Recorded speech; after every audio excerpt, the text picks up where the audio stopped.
The story begins as our protagonist, Hope Mikkelsen, describes herself as a student of the Salvatore boarding school. It is a private boarding school in Mystic Falls, Virginia for young witches, werewolves, and vampires. Hope also reveals that she is a daughter of the Mikkelsen family, the first vampire family from whom all vampires have descended. However, the Mikkelsens are also infamous for giving in to their basic instincts, causing harm and destruction to other people. Elsewhere at the All Saints Church in Atlanta, a young boy named Landon Kirby argues with his foster brother Raphael Waith. Unbeknownst to both of them, their parents think Raphael is possessed and have brought him to the church for an exorcism. However, they do not realize that Raphael is a werewolf, and he is about to transform for the first time. Just then, Hope and Alaric Saltzman, the headmaster of Salvatore boarding school, arrive at the church to save Raphael. Hope uses her magic to open the chained doors of the church, subduing Hector, his wife, and Father Pietro with a sleeping spell. They then chain Raphael up just as he is about to transform. After the transformation is over, Hope and Alaric take the two brothers to the Salvatore school. At the school, two students and twins Josie and Lizzie Saltzman give Raphael a tour of the boarding school,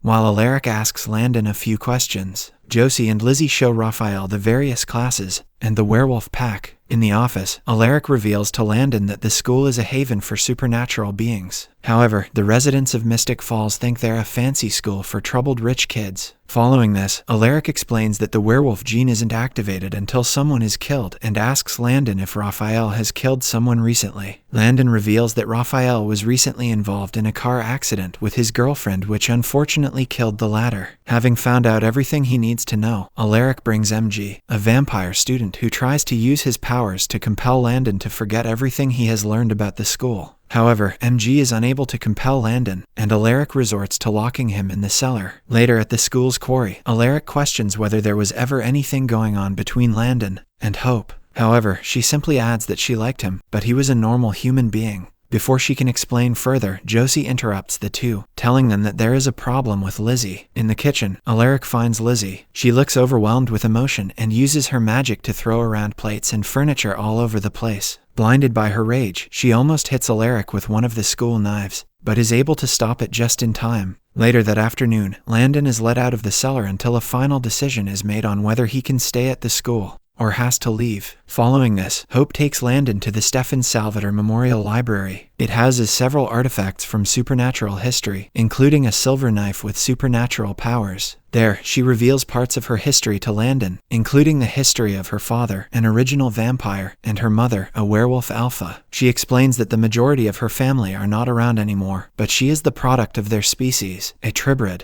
The tribrid has the abilities of all three supernatural beings, witches, werewolves, and vampires. Hope then uses her magic to turn the ceiling into a starry night, hoping that this will help Landon sleep. Instead, Landon kisses her as he wants to cherish this moment. The next morning, Landon meets with Alaric in his office in order to prepare for his departure from the Salvatore school. However, he asks if it would be possible for him to stay, much to Alaric's surprise. Alaric explains that the school is dangerous for humans, and therefore he cannot allow him to stay. With this, MG uses his magic and wipes away Landon's memories of the previous couple of days and the existence of supernatural creatures that reside at the Salvatore school. Landon then leaves the school after visiting his foster brother Raphael. Next, Alaric enters the Stefan Salvatore library to speak with the librarian Dorian. Dorian reveals that an ancient knife that Landon had been looking at the previous night is now missing. Dorian explains that he does not know the origins of the knife, but it is dated from the 12th century. Following this, Alaric meets Hope outside on the school grounds, revealing that the knife is missing. Hope is reluctant to believe that Landon has stolen the knife, asking Alaric how he knows that Landon is the suspect. Fearing that the memory wiping has not taken effect, and that Landon may expose the school, Alaric calls an assembly in which he explains that they must immediately find Landon. If they don't, their secrets could be revealed to the public. That afternoon, Hope approaches Josie's room in an attempt to ask her for help. She reveals that she knows a way to track Landon, but involves using dark magic. Slightly spooked by the suggestion, Josie reminds her that dark magic is prohibited at the school, that she eventually agrees to do the spell with Hope, and the two sit on the floor with open spellbooks. Hope sacrifices a rat to fuel the spell, which allows them to see flashes of Landon on a public bus heading along Route 29. In the midst of the flashes, the two also see Landon holding the knife, but it begins to glow red, blinding both Hope and Josie and ending the vision. The scene then quickly shifts to Route 29, near the Virginia State Line Highway. Matt Donovan, The sheriff of Mystic Falls attends to the scene of a bus explosion. It is the same bus that Landon was in. Alaric and Hope are also present at the scene and question what happened to the bus. The sheriff admits that he doesn't have an answer, but the local police department believes that it was a freak chemical spill. Just then, a voiceover from Hope reveals that Landon is not the hero of her story as much as she thought and wished him to be. Following Landon leaving the school with the supernatural knife, Hope meets with the guidance counselor, Emma. She questions why Hope was using dark magic the previous night, something that is banned on school grounds. She further questions if anyone aided Hope with the spell, causing a flashback to the previous night in which Josie Saltzman helped her perform the spell. But Hope does not reveal this to Emma and lies that she acted alone. While heading out to find Landon, Hope notices Raphael under a car, adjusting the sway bar. He tells Hope that he knows they are going after Landon, and will not fix the car unless he can go too. Hope tells Raphael to stay out of it as Landon is a thief. However, Raphael remarks that it was just a stupid knife, a remark that annoys Hope, who reveals that nothing in the school is stupid. Raphael does not seem to quit, and Hope shows him the vision that she saw the previous night of Landon blowing up the bus full of people. Raphael is shocked but tries to convince Hope that it wasn't Landon, as he knows him. Despite this, Alaric allows Raphael to come with them on the trip. On Route 29, Alaric, Hope and Raphael pull over at the site of the explosion to look for clues. Hope doesn't see the point as she believes that Landon could be anywhere given the full-day lead he has on them. However, Raphael argues that Landon doesn't have any reason to run, so he should be nearby. Suddenly, Alaric hears a scream coming from the woods, and they quickly rush towards it. Soon they come across a small woman dressed in a white dress hiding behind a tree. The woman looks scared and they quickly realize that she survived the exploding bus and needs medical attention. Alaric then orders Raphael and Hope to walk on but to not engage while he gets the woman's help. In the woods off Route 29, Raphael asks what exactly happened on the bus. Hope admits that she doesn't exactly know all the details, but it seems like it blew up from the inside. Raphael persists in saying that he doesn't believe Landon to be responsible, as he has been close with him all of his life. But Hope dismisses him, revealing that Landon is in the nearby cellar that they are approaching. In a stern voice, she says she will allow Raphael 3 minutes to confront Landon before she does. Raphael then takes the opportunity to enter the cellar and ask Landon what happened. But Landon insists that he is not responsible, and doesn't know what happened or who is at fault. Suddenly, Hope enters the cellar and questions who is responsible if not him. Enraged, she questions where the knife is, but Landon admits that he dropped it while running. This angers Hope even more and she asks who is responsible for the explosion one more time. Eventually, Landon reveals that there was a girl. In the same woods, Alaric is still attempting to make his way to the highway and contact medical help for the mysterious woman. He raises his phone to call Dorian, an intern and librarian at the school, but the woman grabs his phone and puts it into the pocket of her dress. When Alaric tries to take back the phone, the woman takes his watch and turns to run, with Alaric chasing after her. He finally catches up, grabbing the woman's arm to turn her around, which causes her to growl, and her eyes flash a bright orange. It seems as though the woman is about to scream, but instead exhales a stream of fire. This forces Alaric to duck away from the woman to safety. When he returns to his feet, the woman has vanished before him, leaving him alone in the woods. After Alaric gathers himself, he questions Dorian about his recent encounter over the phone. Alaric thinks that she could be a pyromancer, but Dorian thinks otherwise. He reveals that there are only a couple of dozen pyromancers left, and they are mostly found in East Asia. However, Dorian tells him that he will do some research and call him back with a definitive answer. In the cellar, Hope finds it hard to believe that a fire-breathing woman burned the bus, but somehow Landon escaped. She looks to Raphael to back her up, but he admits that he believes Landon. But their conversation is interrupted by Alaric, who runs into the cellar shouting that there is a fire-breathing woman running about the place. He warns them that they need to look for the knife, so they leave the cellar but are forced back inside when the woman approaches and begins to breathe fire on them. Hope uses her magic to negate the fire in the cellar while Alaric questions where the knife is. To everyone's surprise, Landon pulls the knife from his pocket, admitting that he panicked when they first asked.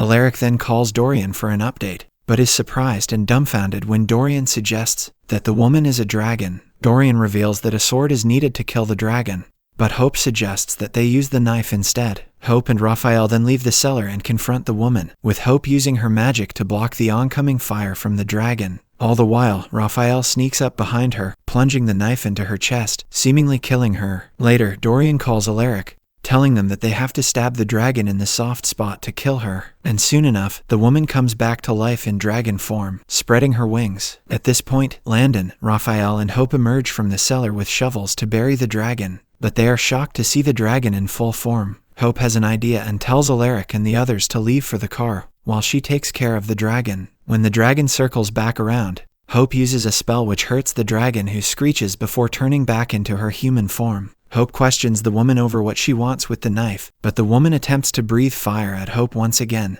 and Alaric stabs her in the throat, killing her for good. Having witnessed the events unfolding with Hope and the dragon, Alaric questions Hope on the spell she used, citing that it isn't earth magic. Hope remarks that it wasn't an earth magic problem, but Alaric rebukes her, reiterating that dark magic is banned because it is infectious. Alaric realizes that Hope had already learned the spell before knowing that they were coming up against a dragon. He deduces that she must have had other plans for the spell. Eventually, Hope admits her anger towards Landon, and his actions pushed her towards dark magic. Alaric admits that the anger and vengeance she feels is from her father, Klaus, but he will not allow it to be her. Alaric and Hope get back to the car to find a note on the windshield from Landon and Raphael, who have fled in fear of separation. A few hours later, Alaric arrives back at the school but does not enter the premises. Instead, he stands at the gates and begins to rattle them to test if they lock properly. Dorian asks if he is worried about people getting out, but Alaric admits that he is worried about people getting in. They have gotten cozy at the school over the years and forgotten what is truly outside the walls. In a flashback scene in 14th century France, two men walk through a forest late at night towards an altar. On the altar lies the supernatural knife that Landon stole from the Salvatore school previously. Behind the altar stands a gargoyle holding a sword, the same gargoyle that stands on the Salvatore school's estate. One of the men warns that they should leave, fearing the gargoyle, named the Guardian, will awaken. The other man dismisses him, citing that the Guardian is a fairy tale to scare children. As the two men approach the altar, they hear a sound behind them and notice that the gargoyle no longer stands where it once did.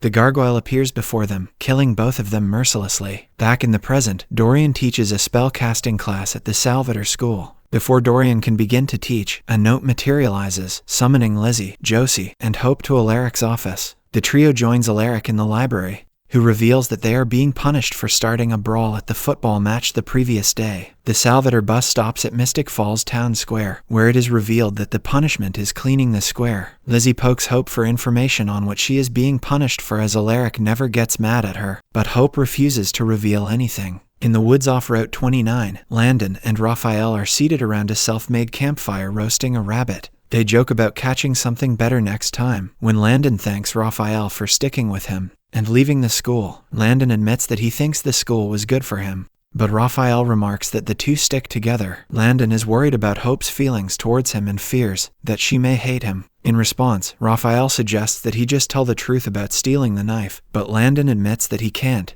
despite having tried. Landon then reveals that he was attracted to the knife as though it wanted him to steal it. Elsewhere, Alaric sits in his office examining the knife when he is interrupted by Dorian's wife, Emma Tigg. She questions why he has not been present at his counseling, remarking that it is meant to be mandatory for all students and staff. Alaric tries to dismiss her, citing that he is trying to figure out the supernatural knife. He adds that whoever wields it has the power to destroy the world. This prompts Emma to suggest that Alaric destroy the knife as soon as possible. Alaric admits that he has tried to, but the knife is indestructible, even to explosives and hydrochloric acid. In the garden, a young student, Pedro, tells his teacher Lizzie that the gargoyle statue behind her has moved. She is initially hesitant to believe him, but when she turns around, she sees that the statue has actually moved. When she faces Pedro again, she sees that the gargoyle is moving towards him with a red glow in his eyes. Lizzie siphons some of Pedro's magic before sending him to find Alaric quickly. With Pedro safe, Lizzie raises her hands and casts a spell before the gargoyle spreads its wings, forcing Lizzie to shriek loudly and curl into a ball. Shortly after, Alaric arrives and notices Lizzie on the floor, unable to move or communicate.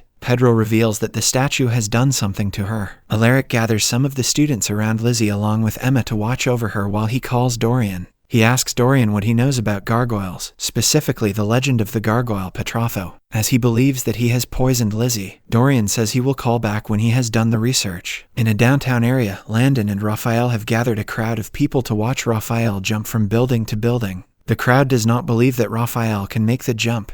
However, he surprises them when he uses his werewolf agility and is able to make the rather large jump. This is revealed to be how Landon and Raphael are making enough money to survive as they take bets on the situation. A man in the crowd witnesses the situation unfolding before him and sends a text message to an unknown number reading they're here. Back at the school, Alaric orders that the school is on lockdown and everyone is to return to their rooms. Alaric rushes to his office, unlocking his drawer and pulling out the supernatural knife. When he leaves his office, he comes face to face with the gargoyle in the halls. Alaric attempts to stab the gargoyle with the knife, but the gargoyle is able to sense this and grabs his arm, sneering at him. Elsewhere, Landon counts the money they have made but notices a $5 bill in the stack that has a message scrawled in bright red ink: "Run, wolf, or die." Alarmed, Landon begins to look around to see if anyone has followed them into the woods. Landon doesn't want to worry Raphael and admits that everything is fine, but notices Hope standing in the distance in what seems to be an astral projection. He exclaims her name, but she disappears. The scene quickly shifts to Mystic Falls, where Hope questions why Josie stopped the projection spell. Josie admits that she has twin pain, which usually means that Lizzie is in trouble. Hope and Josie try to leave back to the school, but Dorian refuses to let them go, citing that Alaric is with Lizzie and everything is under control, much to Hope's dismay. Back in the woods, Raphael is sure he has found a place for them to camp,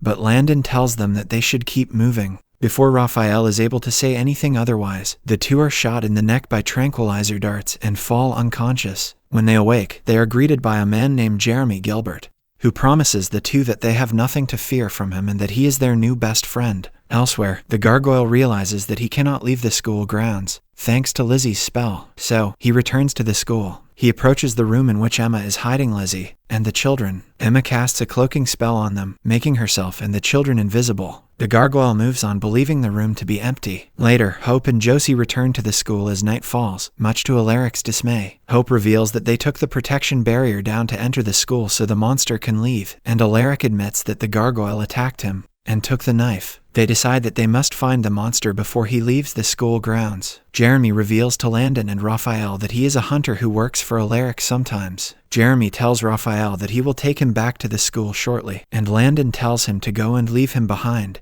Raphael declines, but Landon is able to convince him as he believes the school is good for him. Back at the school, Josie, Alaric, and Hope confront the gargoyle. Hope asks Josie to help her with a spell, and the two are eventually able to kill it. Later, in Alaric's office, he reveals to Hope that the gargoyle used to protect a village of people who possessed a powerful relic, the supernatural knife. He believes that the gargoyle loved humanity and vowed never to harm them but fight evil on their behalf. The gargoyle must have seen Alaric as a human he needed to protect. Alaric gathers the school in the hall, announcing that they are being confronted with demons and creatures that they never thought possible. But he vows to find out their origins and protect the students of the school. In a flash forward, he hands the knife to Dorian to dispose of, and when the scene returns to the hall, he asks that the students of the school look out for each other in times of need. In the hall, Matt Donovan gives an announcement that two students of another school, Dana Lillian and Sasha Stotrox, didn't return home last night. He passes photographs around the school and admits that Dana is notorious for skipping school, but that it is a first and unusual for Sasha. Alaric worries that the girls have been taken by monsters. He asks for volunteers to go to Mystic Falls under the guise of an exchange program to search for the two girls and investigate their disappearance. Caleb, MG, Lizzie, and Hope volunteer for the program. Elsewhere, Landon is on edge when Raphael returns to their room, questioning if anybody said anything about him or if they have decided his future at the school. Raphael admits that he is not the topic of conversation, as there is a missing girl. Alaric appears in the doorway not long after asking for Landon's help with something. This is later revealed to be Landon's help with the exchange program, as he is seen getting off the Salvatore bus at Mystic Falls High School. In Mystic Falls, Landon attempts to give Hope a tour of the normal human school. However, she is approached by a girl, Cheryl, who asks if Landon is bothering her. Hope then leaves with the new girl not long after, leaving Landon alone in the hallway. In the woods, Matt and Alaric finally find Dana's car, and nearby they notice a body lying on the ground. They check the body out, which has colorless skin, but is confirmed to be Dana. Matt is first confused at the situation as he believes the monsters to be after the supernatural knife. His suspicions are confirmed when he notices a vampire bite on Dana's neck, suspecting the Salvatore school students are involved. At Mystic Falls High School, MG's phone begins to ring, and it is Alaric, who wants to speak with the entire group. MG admits that they have all gone their separate ways in order to search. Enraged, Alaric reveals that Dana is dead and was killed by a vampire. He adds that he told Matt that the school had nothing to do with it. but he needs to know if MG or other students have heard anything. But MG says he has no idea about the incident. Despite clearly knowing that Caleb is feeding in the woods, Alaric persists to say that the Salvatore kids had nothing to do with the murder, but Matt does not believe him and gestures towards Dana's body, which to their surprise is no longer there. Elsewhere, Hope and Landon follow a girl who arrives at the stoner pit to speak with Caleb. Caleb removes the scarf from around the girl's neck, revealing bite marks. He compels her not to be afraid, but before he can feed, Hope arrives, warning him against it. Lizzie and MG arrive shortly after, and Caleb is confused and feels betrayed that MG would rat him out. Lizzie confronts Caleb, accusing him of killing Dana, but Caleb denies killing her and warns the group to leave him alone. Lizzie uses her magic to trap Caleb when he tries to run away, but Landon tells the gang that he is more than likely telling the truth. To their surprise, Dana approaches from the woods, groaning and falling to her knees before their eyes. The group takes Dana to a picnic bench, asking what she remembers about the previous night. Dana tells them that they were on their way to graffiti the Salvatore school, but the only thing she remembers after that is waking in a ditch. She is horrified a couple of seconds later when she notices the bite on her neck, but Lizzie passes it off as a hickey, calling Dana slutty. Dana tries to leave to speak with the cops, forcing Hope to put a sleeping spell on her. With Dana out, Lizzie accuses Caleb of turning her instead of killing her, but Caleb denies having any part in the incident. In the parking lot at Mystic Falls High School, Landon tries to comprehend what the transition into a vampire entails. Caleb suggests that they just give Dana some human blood, but Hope is against the idea, citing that not everyone wants to be supernatural. Lizzie agrees with Hope, suggesting that they give Dana time to consider her options. Landon suggests they tell her the truth, and perhaps invite her to the Salvatore school, which Lizzie eventually agrees with. Dana quickly begins to vomit, with Hope worrying that she is literally vomiting her guts up. And not long after, she is reduced to goo on the floor with only an outline of her skin. Hope surmises that it has got to be another monster after the knife, and Caleb is quick to blame the whole scenario on Landon. Landon looks to Hope to back him up, but she looks away, causing Landon to take off on foot while Hope looks on. On the other hand, Josie and Raphael investigate and find a young woman asleep in the webs on the second floor of the old mill. The woman is revealed to be Sasha, the missing girl. Josie gets trapped in the web when trying to get a better look, and when Raphael tries to pull her free, he too gets trapped. With Dana having turned to flesh before their eyes, the gang are trying to clean up her remains. Suddenly, MG notices a picture of an arachne in the comic book he is reading. He alerts the group, signaling that the creature that took over Dana's appearance could be an arachne. Arachne are ancient spider-like creatures who can take control over the bodies of their victims. Their bite is similar to that of a vampire, but their victims die by excessive vomiting. Lizzie, however, still believes Landon to be responsible. She says they could do a tracking spell if they had something that belonged to whoever committed the crime. Suddenly, Landon emerges with a large chunk of flesh in his hand. He obtained it by punching a creature in the form of one of their friends, Connor. They plan to use this flesh to track the criminal's location. In the mill, Raphael and Josie are trying to escape the spider webs with no luck. Exhausted, Raphael suggests that Josie use magic to free them. She says it is theoretically possible, but she would need to siphon from him, but unfortunately cannot move her arms. She leans in and kisses him while simultaneously siphoning magic from him. Before Josie can try and escape, they notice footsteps approaching, and it turns out to be Connor. Raphael calls out to get his attention and asks that he help free them, but Connor ignores them and takes his true form, the arachne spider. Alaric calls Lizzie, having found Dana's remains in the glove compartment of the Salvatore bus, asking for an update on the situation. Lizzie tries to lie but is quickly caught out by Alaric and forced to tell the truth. Alaric does not believe in the comic book theory and warns them to stay away, but they ignore him. At the mill, Landon arrives in time to distract Arachne, allowing Josie to escape from the webs. Hope also arrives and asks for Josie and Lizzie's help with a spell that will kill Arachne. In the final scene, the trio work together and they are able to kill Arachne and save Sasha from its webs. Subscribe for more videos like this, turn on the notification, and leave 1,000 likes or 100 comments if you'd like us to continue part 2. Thank you.